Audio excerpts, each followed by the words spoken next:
You mentioned New Sure. York. Bernie Sanders wants... My home state. Your home state. And their home state now. Bernie Sanders wants a debate here before the April primary. You going to agree to it? I think, what was notable this weekend wasn't so much that, but in my mind was the Washington Post story with his own campaign talking about how they're poll testing more negative attacks on Hillary Clinton.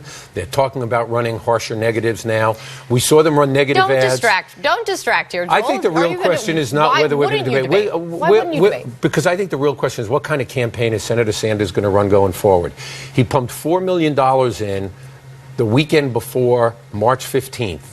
And he lost all 5 states on March 15th. They spent about $4 million running negative ads. That doesn't have anything to do with the debate, though. Why not let's see debate? the tone. This is a man who said he'd never run a negative ad, ever. He's now running them. They're now planning to run more. Let's see the tone of the campaign he wants to run before we get to any other questions. You guys, back in January, when there was this whole back and forth about debates, the Clinton campaign was open to more debates after that Flint debate was agreed to.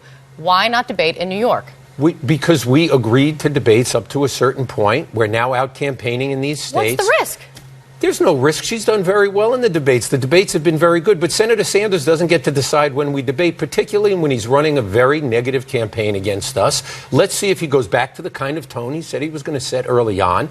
If he does that, then we'll talk about debates. But we're not going to talk about it. So no chance of a New York debate? I didn't say that. I said we're not going to talk about it. We're going to see what kind of tone he sets. If his campaign wants to run the kind of negative campaign and run negative ads like they did in North Carolina, in Illinois, all over the country on March 15th, that's going to be disappointing to a lot of Democrats who feel we have to start focusing on Republicans, whether it's Donald Trump or Ted Cruz, and about our differences so we win in November. That's what Democrats ought to be doing. That's what she's doing. Real quick, because always we're out of time.